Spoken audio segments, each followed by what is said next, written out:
My name's Joe Wiktorowicz, and welcome to Allied TV. Moving can be difficult and stressful any time of year. But did you know that certain times are better than others? If your schedule is flexible and you want to avoid peak busy times for moving companies and save yourself some extra costs, there are several factors you need to keep in mind. Today we're going to look at the ideal time of year and time of month to consider when moving, as well as several other factors to look at before deciding the best time for your move. So let's get started. When planning out your moving day, keep in mind that the more flexible you are in terms of the date you would like to move, the better. This will ensure that you're able to avoid the busy season and reduce costs associated with the move. So when's the best time of year to move?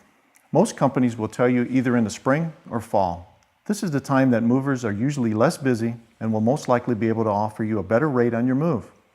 Moving companies are often the busiest through June through September, when children are not in school. But if you want to avoid the extra stress, it's best to forget about June through September and instead focus on spring or fall time.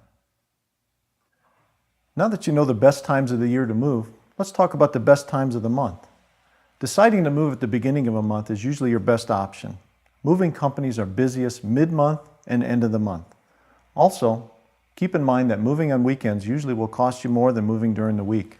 If you want to save yourself some extra money, schedule a move at the beginning or end of the week.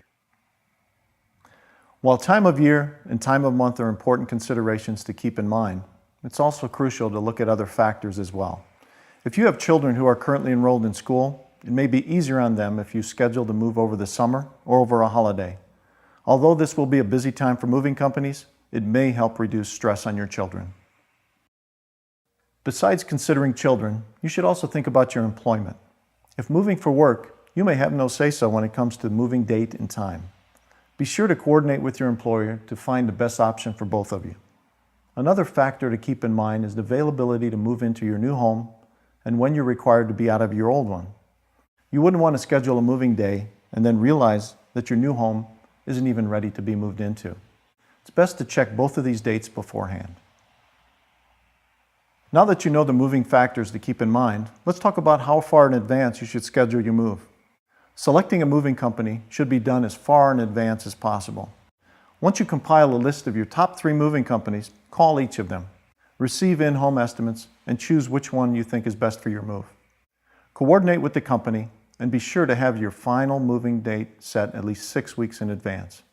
This will ensure you're able to actually move on the date you want and save you a lot of stress and unnecessary hassle. Again, remember that if you choose to move during any of the busy times such as summer, holidays, or weekends, you will most likely be charged more since moving companies up their rates during busier times. If you want to save yourself some money, really consider moving at the other times that we talked about. So now that you understand the best times to schedule your move, start calling companies and schedule your move today. Thanks for watching Allied TV. I'm Joe Wiktorowicz, wishing you a safe and easy move.